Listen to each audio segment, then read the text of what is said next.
Hi, Bunny here. Today I'm going to talk about the first cards that have been released from the Forge in the Baron expansion. I'm going to do this as the newer cards come out and keep on updating you on what my thoughts are on the new cards, how do I think they will fit in the game, and what their power level are. Hope you enjoy. Okay, so let's look at the currently revealed cards for Forged in the Barrens. So I'm going to do a full set review at the end of all the card releases, which is going to be this 22nd.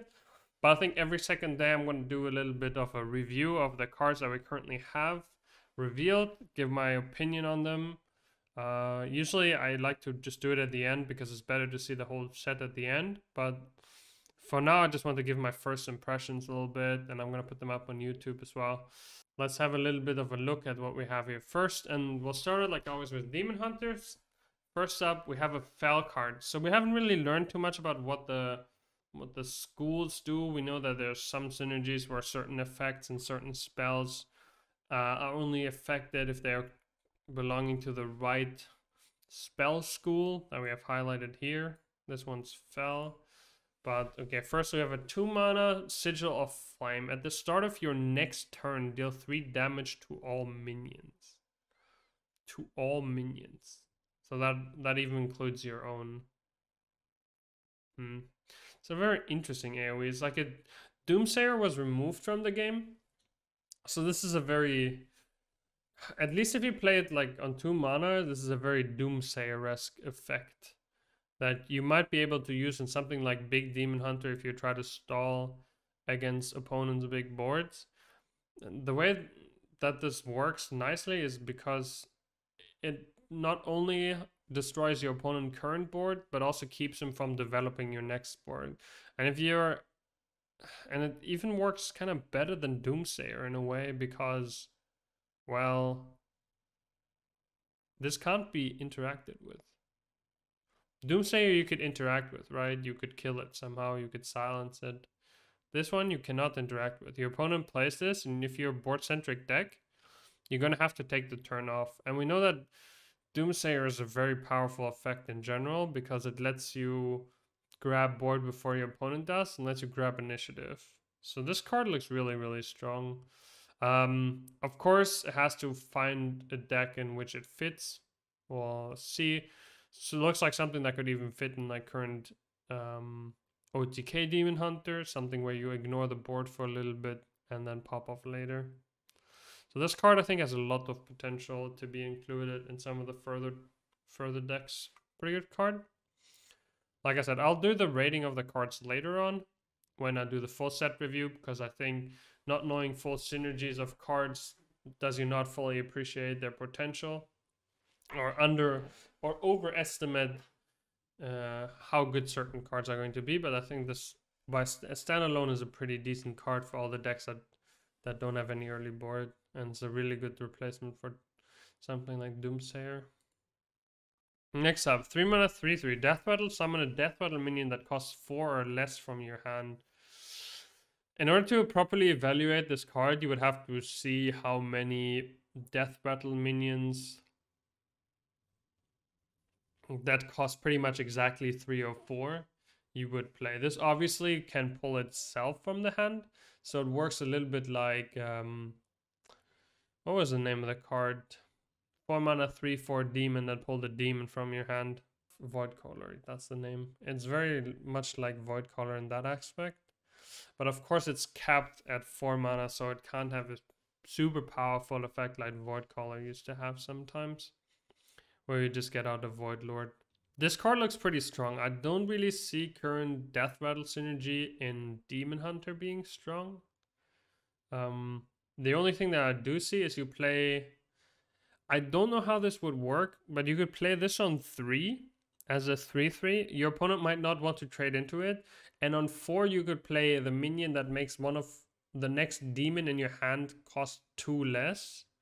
And then you trade this in, and I think you should be able to get the 6-mana 8/3 that Death Rattle summons a demon from your hand. You should be able to get that out. I think this combination of cards should work, because at the moment that you play, it's a 3-card combo, so it's not easy to pull off. But I think it's something that could theoretically work. Yeah, you play Raging Fell Screamer, and that discounts the next demon you play by 2 less, and then you get out a Fell Summoner, which is 6 mana 8/3 with Death Rattle that summons a demon from your hand that gets out even bigger demons. So this is a combo that could theoretically work. If I understand that interaction correctly, and that could be pretty strong. 6 mana card isn't a demon. Yes. Oh, wait. You won't get this pulled because it's not a demon itself. This is not a demon. Oh, it's not a demon. Never mind, never mind. Okay, I thought it was a demon. Okay, the combo sadly does not work. Alright, that would have been too cool, actually. That would have been too cool. But, I don't know. The card is powerful by itself, definitely. And right now I only see Renewed Performer, which is not a great card, but this does look like a powerful effect. Okay, next up, new legendary card. Kyros Ash Fawn. 4 mana Battlecry, attack the left and rightmost enemy minion. Outcast immune this turn. I mean, it looks strong, right? It just basically deals 3 damage to your opponent's right and leftmost minion if this is outcasted. And if you play against a smaller deck, if you need to play this as removal, you basically play a multi-shot that goes left and right. And you get a body if this survives. I mean, this looks pretty good to me. This is very strong if you outcast it naturally. Your opponent can play around it a little bit, but even if this is immune, and even if it's just like a 4 mana 3/4 that multi-shots your opponent outmost minions, this still looks really strong. Should be a power level card, high power level card. I'm not sure if it will see play. I don't quite see it currently. I think Demon Hunter has better tools in terms of removing. If this is like a mid-range meta where the Demon Hunter needs this as an additional minion, sure, this could be playable, but I currently don't see this card. I don't think it's better than other options that they currently have, and we know that 4 mana outcast cards can be pretty annoying because you want to play Skull, and then this blocking Skull or Skull blocking this can be a big problem. But then again, you have the Illidari Studies, which reduces your outcast cards, which does alleviate that problem a little bit, but I think this is maybe a card we see more discovered by Illidari Studies and then it being insane rather than this card being played by itself. Next up, Living Seed rank 1. Draw a beast reduces cost by 1, so that at 5 mana this becomes draw a beast reduces cost by 2, and at 10 mana this becomes draw a beast reduces cost by 3. I mean, this will have to go with some very specific synergy effects. I don't really see this card being too great. There are some beasts that you can play and you can fill out the curve quite nicely. The good thing is in these upgrade spells you can activate a lot faster in Druid just because you can ramp mana. Just so when you just already hit your overgrowth, this card becomes pretty strong. But you already have cards like GA. I'm not really sure that this is a card that you would like to play in your deck. Just because I think obviously it's super powerful when you're already ramping, but you might want to be doing even more powerful things than this.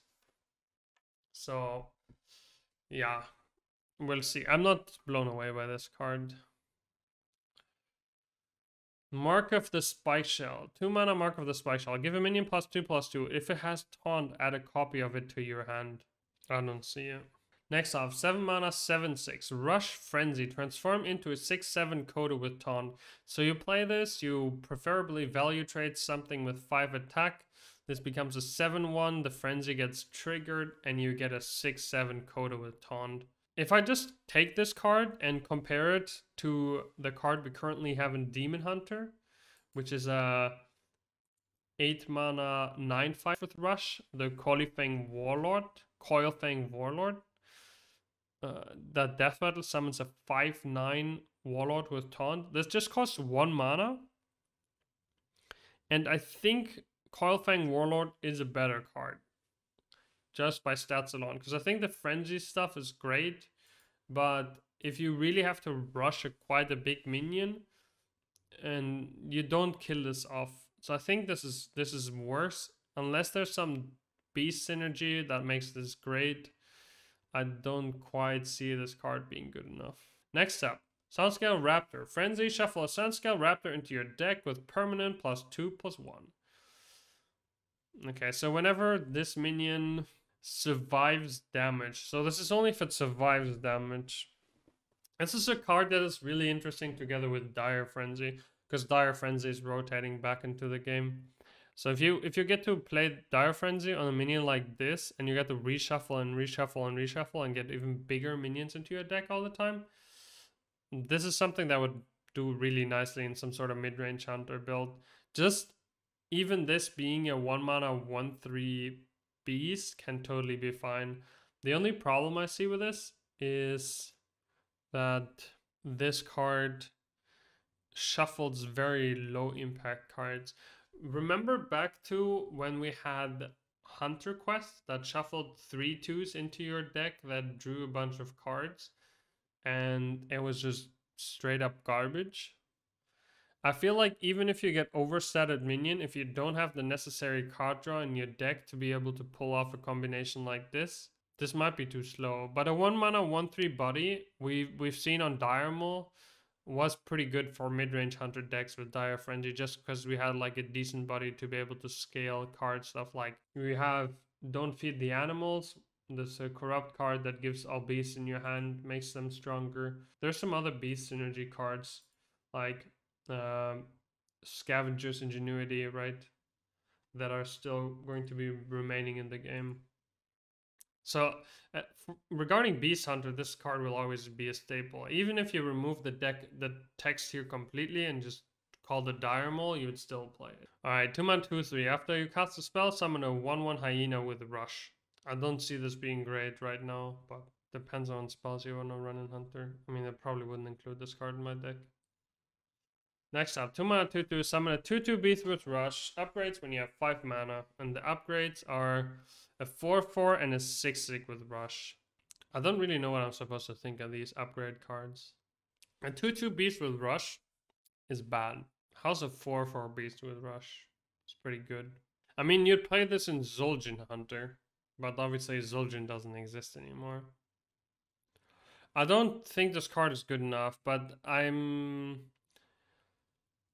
willing to wait a little bit because I think there will be more support for a card like this in the set that's going to be revealed. So I don't think this card's great right now, but I think we have to wait on it. Like obviously you don't want to summon a 6/6 beast with Rush, but Midrange Hunter was a very like Zul'jin Hunter was a control-ish deck actually. So this would have fit perfectly in the Zul'jin Hunter. Next up, Barrack Cotobain. 5 mana Thrive free. Draw a 1, 2, and 3 cost spell from your deck. It's kind of funny. We have a warrior card which is very similar to this, which draws a pirate. It draws a pirate, a mech, and a dragon, and the Ringmaster Watley. Which when it came out, I thought it was going to be great, and then it never got played because the meta was way too fast, and you're not allowed to draw cards for 5 mana. This might be a little bit better, just because spells 1, 2, 3 cost spells scale quite decently even in the later parts of the game. So you could, for example, draw this spell and then it already summons a 4/4, because you're obviously losing tempo when you play this and you can get it back. Honestly, I don't see this card being great right now, but we need to see from the rest of the expansion if there's like some 1, 2, 3 cost spells that you definitely want to be playing at all times. I don't see this card being good right now though. Next up, 0 mana Flurry. Freeze a random enemy, and then if you have 5 or 10 mana, this upgrades. There's a lot of freeze effects in Mage right now. They buffed Cone of Cold. I think they did remove Blizzard and Frost Nova. And 0 mana spells in Mage often were good. just because you could combo them with other stuff like Cyclone or whatnot. They have the 1 mana card that deals 3 damage to everything that is frozen as a copy. But obviously, like, you need a lot of card draw to support something like this. This is a random enemy minion. There used to be a 0 mana potion that froze an enemy, like not even minion, and it was targeted and it was directed. Just, I don't know, this, like, if this had enemy, nah. Like, if you get to pull something out with Auctioneer or Mozaki or whatnot, this card sees play because, literally just because it says 0 mana, but for no other good reason. I don't see it right now being great. 1 mana 3/5, Battlecry, fire your hero power at all enemies. Cool. I mean, I guess it's like 4 mana 3/5 that casts Arcane Explosion at the worst. But I'm pretty sure that we're going to see some more spells that are going to increase the damage of our hero power. I can't imagine them printing a card like this and there not being any other synergy. And this works together with the Mage Legendary, the new one that's coming up in a second. I mean, this will obviously buff up the power that we deal, but we want to buff this up, right? The 10 mana 10/10 Battlecry, if you dealt 10 damage with your hero power this game, deal 10 damage to all enemies. Like, it's not even just minions, it's face, it's like super hard removal. I think if we get anything that buffs up our hero power, this could be amazing. And I actually do think this card might see play. I think this card might see play. I think they're going to nerf a bunch of like the really powerful stuff and we could get a more mid-rangey meta. This is like proactive removal, so I really like the way that the card is, so I hope it sees play. I'm a little bit biased here, I have to say, because this would synergize with a lot of other like ways to play the game in a removal way, where you have to get rid of the threats and get to 10 mana and then play space out your threats accordingly. I think this will be playable if we see more hero power synergies in the mage class. If it's just the Reckless Apprentice, I don't think it's enough. Because I don't even think the Reckless Apprentice is probably good enough. But I mean, it's not a terrible effect. It's decently statted. It's like an okay card. But this is really what you want to be looking at. And I think if we get like 1 or 2 more support cards, this is great.